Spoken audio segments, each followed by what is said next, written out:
جس سے بچانا چاہتا ہے اللہ انسان کو انسان کی غلامی سے. یہ دعویٰ ہے میں کسی کے سامنے جب نہیں جھکوں گا تو کون جھکاتا ہے؟ کون؟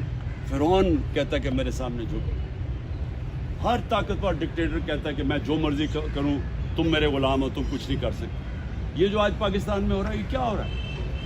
وہ طاقتور آدمی بیٹھا ہوا کہہ رہا ہے کہ دیکھو میری طاقت کتنی ہے، میں لوگوں کے گھروں میں رات کو گھس جاتا ہوں، کوئی مجھے پوچھنے والا نہیں ہے. 20-30 لوگ پولیس والے گھس گئے، گھر توڑ کے چلے گئے، کسی کو پکڑ کے لے کے چلے گئے. جو آپ کی ابھی ایک وکلا تھی آپ کی، اس کو انہوں نے 2 دن پہلے اس کو اٹھا لیا رات کو جا کے گھر سے کہ جی مومنہ خان کہ جی وہ جیو فینسنگ کے اندر وہ زبان پاک میں نظر آئی تھی.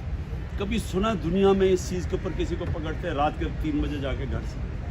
دہشت پھیلائی ہوئی ہے کہ ہم وہ طاقت ہے، ہم جو مرضی چاہے کر سکتے ہیں، آپ ہمارے غلام ہیں. دیکھیں یہ آپ نے سمجھنا ہے کہ غلام قوم کبھی اس کا مستقبل نہیں ہوتا. غلام صرف اچھے غلام بن سکتے ہیں، غلاموں کی کبھی پرواز اوپر نہیں ہوتی. مدینہ کی ریاست اللہ جب آپ کو کہتا ہے کہ نبی کی سنت پہ چلو، تو مدینہ کی ریاست ہمارے نبی صلی اللہ علیہ وسلم کی سنت تھی. اور کیا ہوا تھا وہاں؟ وہ ریاست میں دنیا کی تاریخ کا سب سے بڑا انقلاب آیا. یہ سمجھنے کی بات ہے. میں اب دین کے سے ہٹ کے آپ کو بات کر رہا ہوں. میں ایز ایک تاریخ کا تجزیہ نگار بات کر رہا ہوں. آپ 625 جنگ بدر، 313 لوگ لڑنے والے ہیں. 625 636 11 سال کے بعد یارموک کی جنگ ہوتی ہے. دنیا کی تاریخ میں ورلڈ ہسٹری میں لکھا ہوا ہے. 11 سال کے بعد جو اس وقت کی سپر پاور تھی رومن بیزنٹائن ایمپائر، وہ یارموک میں مسلمانوں کے سامنے گھٹنے ٹیک دیتی.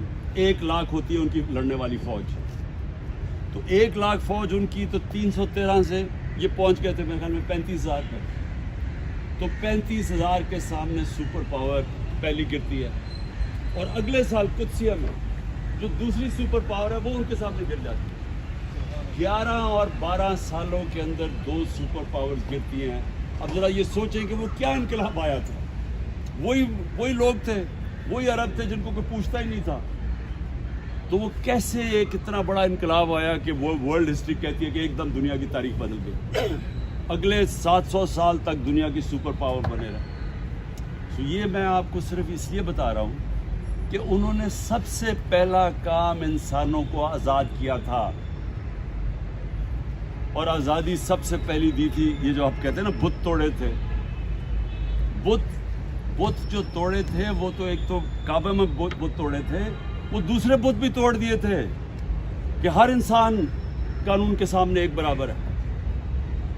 ایک حضرت عمر کے دور میں واقعہ ہوتا ہے، ایک شہزادہ مسلمان ہو جاتا ہے، طواف کر رہے ہوتے ہیں خانہ کعبہ کا. ایک غلام کا پیر آ جاتا ہے اس شہزادے کی اس کے اوپر چوغے پہ. وہ اس کو مارتا ہے. وہ جا کے حضرت عمر کو بتا دیتا ہے. حضرت عمر دونوں کو بلا لیتے ہیں. اس شہزادے سے پوچھتے تم نے مارا تھا اس کو؟ اس نے کہا مارا تھا. اس نے کہا غلام کو واپس مارو. وہ اسلام ہی چھوڑ کے چلا جاتا ہے شہزادہ. لیکن مسلمانوں کا جو انصاف تھا